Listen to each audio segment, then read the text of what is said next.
Итак, древний город Пальмира, который занесен в список всемирного исторического наследия ЮНЕСКО, в очередной раз пал в руки так называемого исламского государства.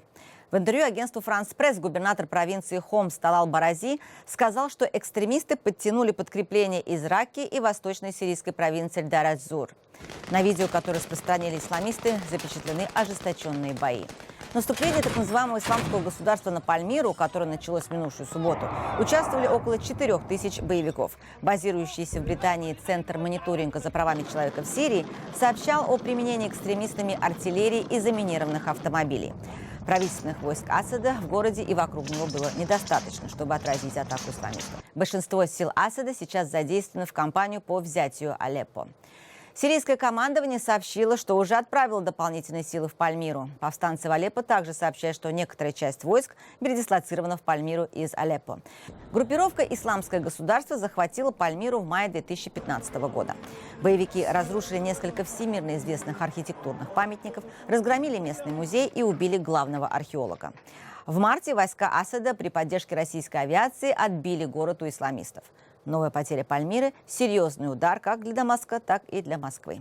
Я не могу сказать, что это катастрофично для имиджа Путина и его команды, которая такое значение придавала взятию Пальмиры, раздавала медали за освобождение Пальмиры и устраивала концерт, что указывало на особую ценность освобождения этого города. Мы как бы освобождали чуть ли не античную цивилизацию, не просто боролись с террористами. И казалось, что это, в общем, навеки. А ситуация она настолько сложна, что, в общем, можно взять город, потерять город, взять его, может быть, еще раз.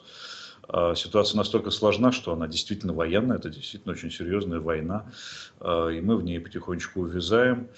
Тот концерт, о котором упомянул Андрей Колесников, был проведен с большим опломбом. Специально из России был привезен симфонический оркестр Мариинского театра. Под управлением Валерия Гергиева на площадке древнего амфитеатра звучали произведения Баха, Прокофьева, Щедрина. Концерт, посвященный защитникам Пальмиры, транслировался по российским федеральным каналам. В первое пришествие ИГИЛа в Пальмиру на этом амфитеатре отрубали головы. Теперь, когда ИГИЛ зашел в город во второй раз, вряд ли стоит ожидать других мероприятий на этом амфитеатре.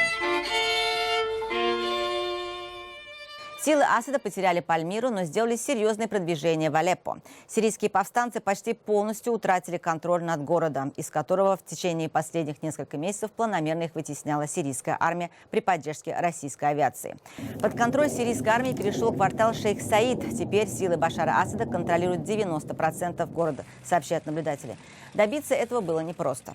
Квартал обстреливали более 200 раз из тяжелой артиллерии. В операции было задействовано элитное подразделение сирийских войск «Ястребы пустыни», не говоря уже о прошиитских формированиях и поддержке с воздуха со стороны России. После того, как мы захватили несколько стратегических районов, мы передислоцировались в Шейх-Саид для того, чтобы прикрыть наших солдат на передовой. Мы очень мобильны и можем отразить любую атаку оппозиции. Тем временем в старый город Алеппо стали возвращаться владельцы магазинов, которые были вынуждены покинуть город из-за боевых действий. Один из них – Мухаммад Джаик, у которого здесь было 2 магазина, один из которых был уничтожен бомбовым взрывом. Я так счастлив, что правительственные войска вошли в город. Совсем недавно здесь невозможно было находиться, снайперы орудовали везде, многие погибали от их пуль. Сейчас я от души радуюсь. Продвижение сирийской армии в Восточном Алеппо стало самым серьезным ударом по сирийским повстанцам за долгое время. Восточная часть города находилась под их контролем более 4 лет. По данным Сирийского центра мониторинга за соблюдением прав человека, с 15 ноября в результате авиаударов в восточных районах Алеппо погибли более 250 мирных жителей. Мы все помним, как несколько месяцев назад было объявлено, что мы как бы уходим из Сирии, остается там только небольшой контингент, авиации военной. Как выяснилось, мы никуда не ушли, контингент довольно большой.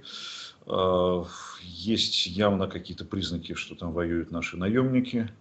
Есть явные признаки присутствия там частных армий, о чем не очень как бы говорится, или говорится со стеснением большим. Не хочется начинать наземную операцию, потому что есть память, все-таки есть память об Афганистане, и, наверное, она очень болезненная до сих пор.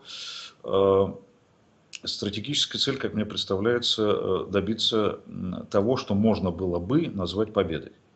Вот критериев этой победы четких нету. То ли это взятие Алеппо, то ли это взятие там Пальмиры и Алеппо вместе. Теперь Пальмира опять не наша. С Алеппо тоже все очень сложно и кроваво. И где критерий победы? Вот нечеткость этого критерия обусловливает и нечеткость стратегии по отношению к тому, где конец этой самой сирийской операции. Шахид Якуб. Настоящее время.